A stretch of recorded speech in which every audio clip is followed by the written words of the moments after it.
Bien, me revoilà encore une fois.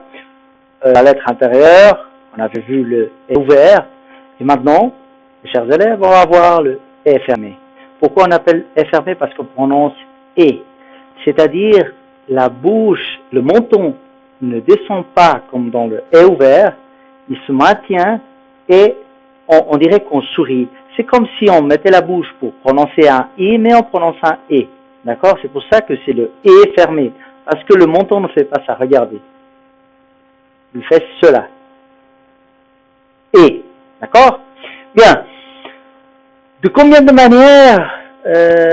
Non, c'est pas de combien de manières. Quand est-ce qu'il faut prononcer E fermé en français quand on le lit? Eh bien, il y a 6 possibilités. Vous aviez vu que pour le E ouvert, il y en avait 6, pour le E fermé aussi. Et on commence par le premier.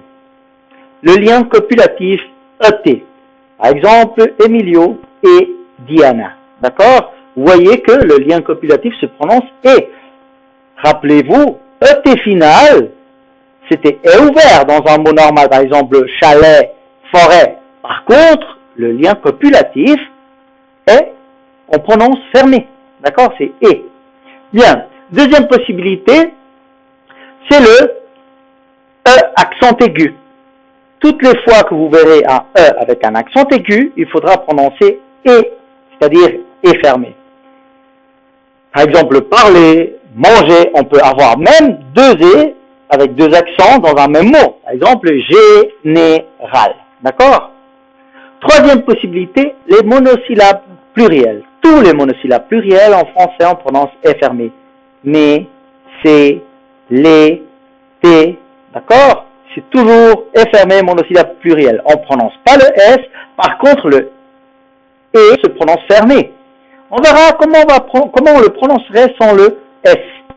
D'accord? On prononcerait le au lieu de les. D'accord? Mais ça on le verra dans le E muet. Quatrième possibilité, on l'a déjà vu, le AI aton, c'est-à-dire le AI qui se situe dans la syllabe faible. C'est-à-dire qu'il ne se situe pas dans la syllabe forte. On avait vu chaise, AI est ouvert parce qu'il est situé dans la syllabe forte. Par contre, maison, AI, on prononce E fermé parce que le AI ne se situe pas dans la syllabe forte. C'est-à-dire il se situe dans la syllabe faible. Quelle est la syllabe forte de maison? La nasale on. Pourquoi? Parce que la syllabe forte ou tonique se situe en français dans la dernière voyelle prononcée. Et dans ce cas-ci, la dernière voyelle prononcée, c'est la voyelle nasale on. Quatrième possibilité, la terminaison ER.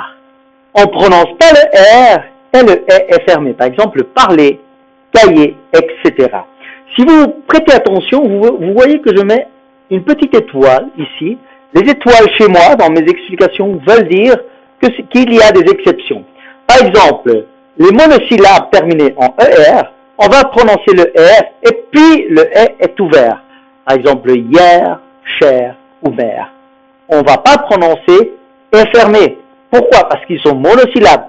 S'ils ne sont pas monosyllabes, alors on prononcera E fermé. Et puis, la 6e possibilité qu'on a de prononcer un E fermé, c'est la terminaison EZ.